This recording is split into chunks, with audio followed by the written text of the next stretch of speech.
जोहार दोस्तों, नमस्ते दोस्तों। मैं Anish Kumar, physiotherapy student Vinoba Bhave university Hazaribagh से। मैं आज डिस्कस करने जा रहा हूँ कंधा जाम और फ्रोजन शोल्डर के बारे में। इसके कारण, इसके काउज बहुत तरह के हो सकते हैं। कंधा जाम होने के कारण पहला कारण इडियोपैथिक है, जिसके बारे में कोई प्रमाण नहीं है। दूसरा कारण चोट लगने के चलते होता है, जिसको हम पोस्ट ट्रॉमेटिक इंजरी बोलते हैं, या फिर सर्जरी ऑपरेशन के बाद होता है, जिसको हम पोस्ट सर्जिकल बोलते हैं। साथ ही साथ हम उन लोगों में ज़्यादा देखते हैं जिसमें डायबिटीज या थायराइड का डिजीज होता है। अगर डायबिटीज और थायराइड का लेवल अनकंट्रोल्ड है तो उस कंडीशन में फ्रोजन शोल्डर का जो कंडीशन है वो ज़्यादा सीवियर होता है। इसका सिम्टम, लक्षण बहुत तरह का हो सकता है।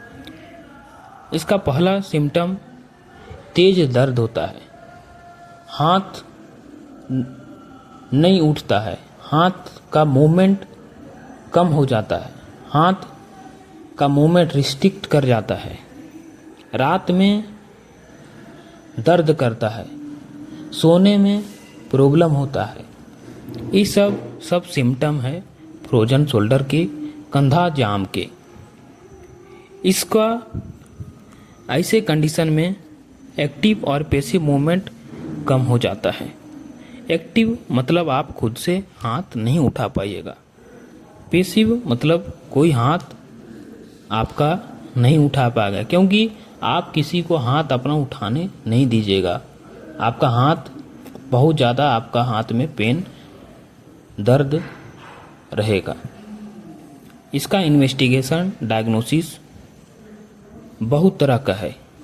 मतलब हम क्या क्या वस्तु अप्लाई करके इसका हम इन्वेस्टिगेट करते हैं।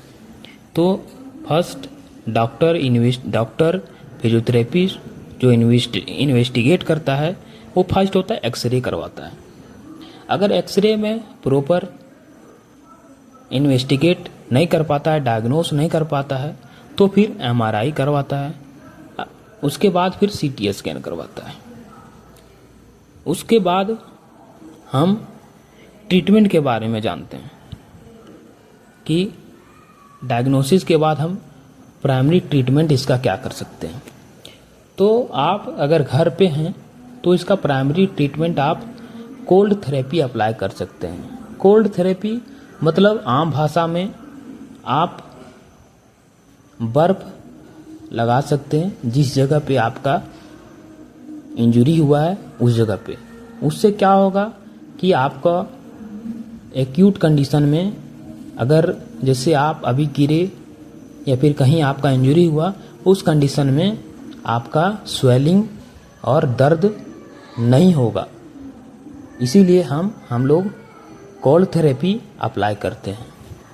उसके बाद अगर आपका बहुत दिनों से फ्रोजन शोल्डर है, कंधा जाम है, तो आप फिजियोथेरेपी से सलाह ले सकते हैं।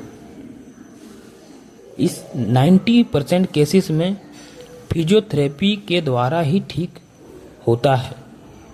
अगर सामान्य कंधा जाम है तो आप खुद से भी इसको ठीक कर सकते हैं। इसको हाथ को हमेशा मूवमेंट करते रहें। इसको मूवमेंट रिस्ट्रिक्ट ना करें, क्योंकि जब मूवमेंट आप नहीं कीजिएगा तो ये और सीवियर हो जाता है। इसीलिए जितना आप मूवमेंट कीजिएगा उतना आपका फ्रोजन शोल्डर, कंधा जाम नहीं होगा। थैंक यू दोस्तों। हमारे चैनल को आप सब्सक्राइब कीजिए और नया कंटेंट जानने के लिए बेल आइकन को ज़रूर दबाएं और शेयर करें। थैंक यू दोस्तों, धन्यवाद।